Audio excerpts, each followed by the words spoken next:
Hello and welcome back to another episode of 5 Minute Flashback. I'm your host Zach, and today we're talking about the history of Scooby Doo. So grab your Scooby snacks and let's split up and look for clues.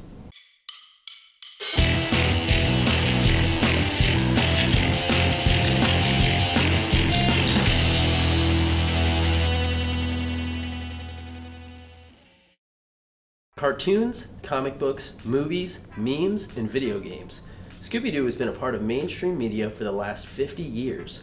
While most people know about the Ultra Instinct Shaggy memes, most people don't know that the first ever Scooby Doo series was released in 1969 by the Hanna-Barbera Animation Company, who was seeking to follow up on the success of popular cartoons of the time, such as The Archie Show and The Jetsons. The original idea for the show was created by the head of daytime programming for CBS, Fred Silverman. Silverman took his idea to the animation producers William Hanna and Joseph Barbera in hopes the legendary duo would be able to make the idea into a hit cartoon. The producers then handed the idea over to Joe Ruby and Ken Spears, who created the Scooby-Doo we have now. But before the Scooby-Doo we know and love today, there were two other show ideas. The idea was called The Mysteries 5, which would feature a group of 5 kids and their dog named Too Much, and the group would solve mysteries and fight monsters in between musical performances. This idea was then reworked to include only 4 teens with their dog, and the idea was turned into a less musical and more scary show called Who's Scared? But due to the series being deemed too scary, there would need to be one final rework. The show would become more humorous, with more focus on the dog character, who was renamed Scooby Doo. Fred Silverman, inspired by the Frank Sinatra song Strangers in the Night, came up with the name for the dog based on the ending of the song, which brings us to the first ever Scooby Doo series, Scooby Doo, Where Are You? Designed by artist Iwao Takamoto, Scooby Doo was drawn to be much different than a standard Great Dane.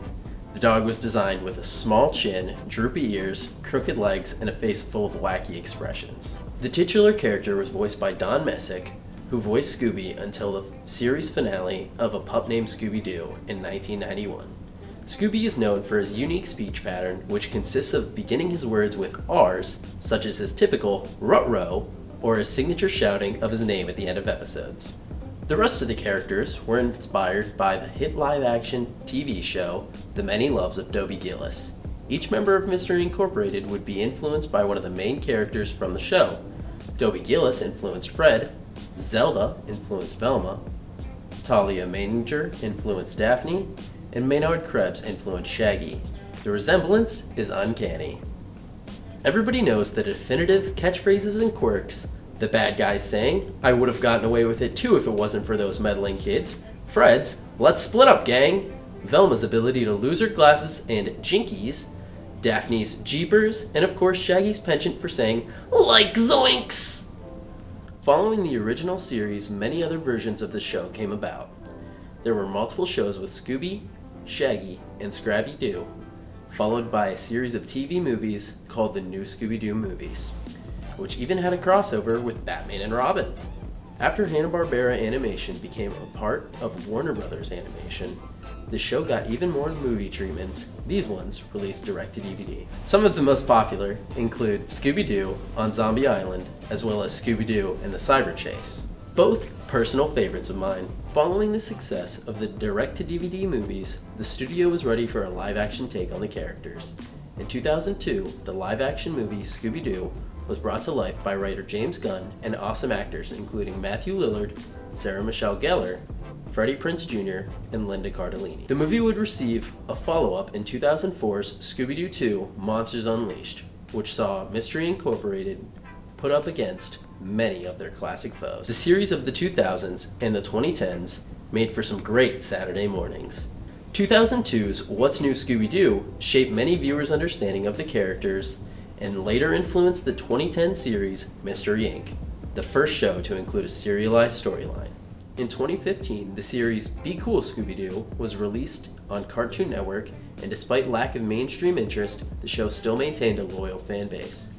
The most recent series to showcase Scooby and Friends was the 2019 show Scooby-Doo and Guess Who, which combined elements from older and newer adaptations into a really special show. The show featured celebrity guest stars ranging from superheroes like Batman and Wonder Woman to the rapper Macklemore and the basketball players Chris Paul. It's impossible to go without mentioning the 2023 series Velma, which was released to mixed reviews and has polarized the fan base. But anyways, that's all, gang. What's your favorite Scooby Doo show? Comment below.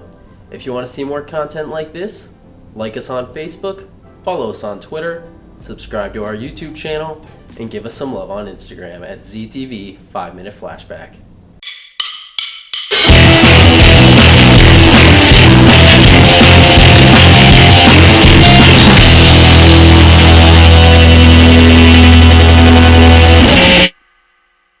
This program was produced by ZTV at the University of Akron. Do you want to gain experience in video production, professional social media, or working with real clients? Visit the UA School of Communications online or follow us on social media to learn more. ZTV, make media, make a difference.